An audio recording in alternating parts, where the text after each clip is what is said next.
এই 4 অঞ্চলের মধ্যে আমাদের 3 জায়গায় পথসভা হচ্ছে। তার মধ্যে আমরা লোকাল স্থানীয় নেতৃত্ব নিয়ে আমরা এই পথসভাটা করছি। আমি এটাই ভাবছি যে আমরা ছোটখাটো মানুষ নিয়ে যে পথসভা করছি, কিছুদিন আগে এখানকার 34 বছরের শক্তিশালী যে বামফ্রন্ট সরকার ছিল, তারা 4 জন নিয়ে এখানে পথসভা করেছিল। কিন্তু আমরা সাধারণ এখানকার স্থানীয় লোকাল ছেলে হয়ে আমরা যে এখানে শয়ে শয়ে লোক নিয়ে পথসভা করতে পারছি, তার জন্য আমরা ভারতীয় জনতা পার্টির কার্যকর্তাদের ধন্যবাদ জানাই। তার জন্য আরেকবার বলি, ভারত মাতা কি জয়, ভারত মাতা কি জয়। তার সঙ্গে এটাও বলে রাখি, এখানে বড় বড় তৃণমূলের লিডার আছে, নেতা আছে, জেলার নেতা আছে, ব্লকের নেতা আছে। তাদেরকে আমরা চ্যালেঞ্জ জানিয়ে শুরু করছি, আমাদের যে এখানে ছোটখাটো নেতা আছে, আমরা যে টিমটা তৈরি করেছি, এই টিমটার কাছে এই ব্লকের নেতা, জেলার নেতা, রাজ্যের নেতা, এদের কোনো আমাদের সঙ্গে তুলনা হবে না।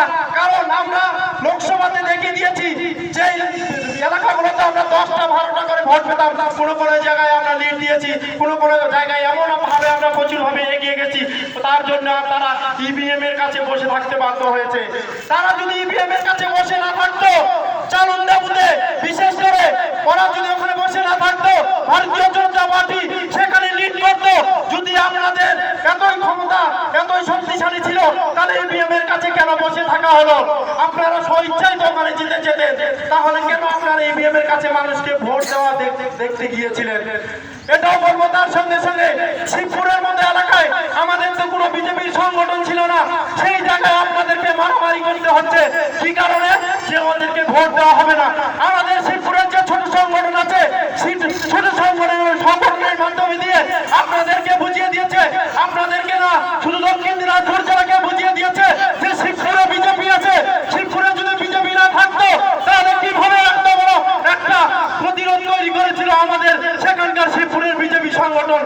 19 সালের পর 21 সালে আমরা দেখিয়ে দিব এই ছোটা বুথ যে আছে, ছোটা বুথে বিজেপি কিভাবে লড়বে আর বিজেপি কিভাবে কুমারগঞ্জ বিধানসভাকে জিতিয়ে দিবে। আপনারা বলেছিলেন বালুরঘাট লোকসভা কোনোদিনে জিততে পারবে না, কিন্তু বালুরঘাট লোকসভা আমরা জিতে নিয়েছি। এরপর আপনারা সুর ধরেছেন কুমারগঞ্জ বিধানসভা জিততে পারবে না, এরপর আমরা কুমারগঞ্জ বিধানসভা জিতে নিব। এরপর বলেছিলেন আপনারা বাংলা জিততে পারবে না, আমরা বাংলা জিতে নিব। একের পর এক রাজ্য জিতে নিয়েছি। আপনারা দেখে আছেন, বিয়ের নিয়ে আপনারা ফেসবুকে সোশ্যাল মিডিয়ায় মন্তব্য করেছিলেন,